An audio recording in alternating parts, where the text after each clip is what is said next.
Bulwagang dapat ay payapa at marangal. Dinig ang sigawan, palitan ng kurot dahilan. Sa halip na solusyon ang laging pag-usapan. Ang pansariling interes ang siyang kinababahalaan. Mga batas na dapat ay para sa bayan, nagiging sandata sa kanilang labanan. Panggalan at kapangyarihan ang pinaglalaban, habang ang taong bayan ay naiiwang naghihintay lamang. Senado gulo, ingay ng kapangyarihan. Sa halip na pagkakaisa, gulo ang nararanasan. Mga pangakong binitiwan noong panahon ng kampanya, ngayon ay nalilimutan sa gitna ng bangayan. Senado gulo, pag-asa ay nalalaglag. Ang tunay na serbisyo'y tila nalulunod. Kailan matatapos ang ganitong sistema upang ang bayan ay tunay na umunlad pa?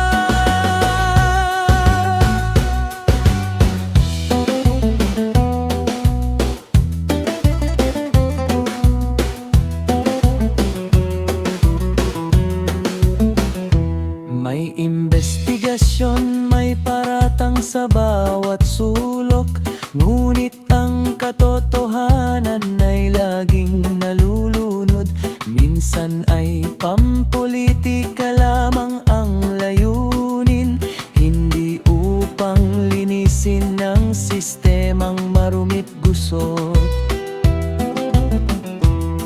Ang oras at pondo ng bayan ay naubos sa mga talakayang walang tiyak na patutunguhan, habang ang mahihirap ay patuloy na nagdurusa. Ang gulo sa Senado'y tila walang katapusan.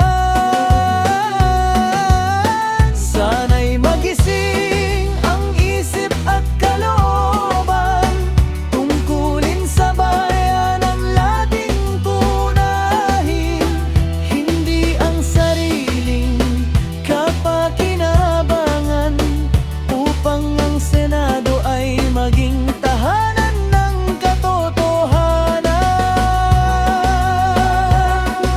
Wala nang Senado gulo, wala nang ingay ng hidwaan, kapag ang paglilingkod ang siyang nangingibabaw. Ito ang hiling ng bawat mamamayan, isang maayos na gobyerno para sa kinabukasan.